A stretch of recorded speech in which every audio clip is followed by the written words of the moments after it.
Chers abonnés, bonjour. Très heureux de vous retrouver pour cette minute que j'ai intitulée Les 4 intentions.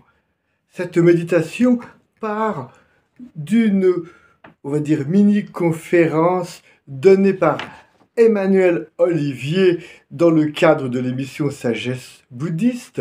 Et cet homme a fait partie de la communauté de Sangha, donc une communauté spirituelle qui a adapté au monde d'aujourd'hui cette pratique dans ce qu'on a appelé en anglais les Council Circles, créés dans les années 80 en Amérique. Il s'agit, qu'il soit question de Sangha ou de Council Circle, d'espaces de dialogue, de cercles d'intelligence collective qui rassemblent différentes traditions culturelles et spirituelles.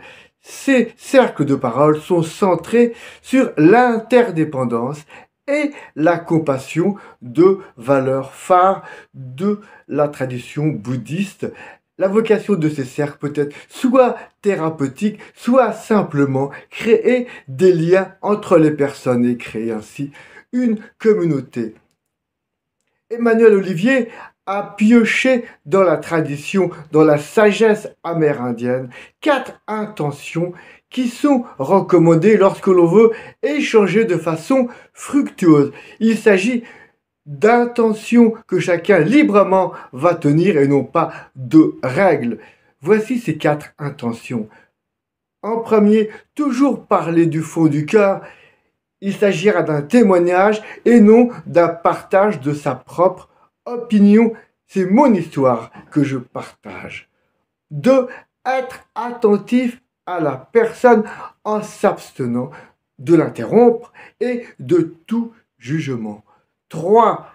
Laisser émerger, être dans la spontanéité, donc pas de discours préparé. Et 4.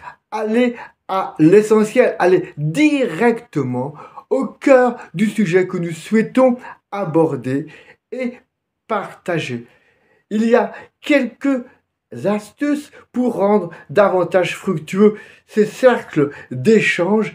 Eh bien, tout simplement, c'est le fameux bâton de parole pour ne pas couper la parole à celui ou celle qui parle. Mais plus encore, c'est se disposer en cercle et au milieu, chacun dépose un objet qui va symboliser ce qu'il va évoquer. Et tant que la personne parlant tiendra cet objet, il ne sera pas question, évidemment, de l'interrompre. Voilà donc une façon que nous pouvons adopter dans tous nos échanges de la vie courante, cercle de parole ou cercle amicaux, mais aussi dans tous nos groupes de partage. Et peut-être que cet objet que nous amenons, eh bien, ça va être notre source, notre référence, peut-être le livre sur lequel nous nous appuyons.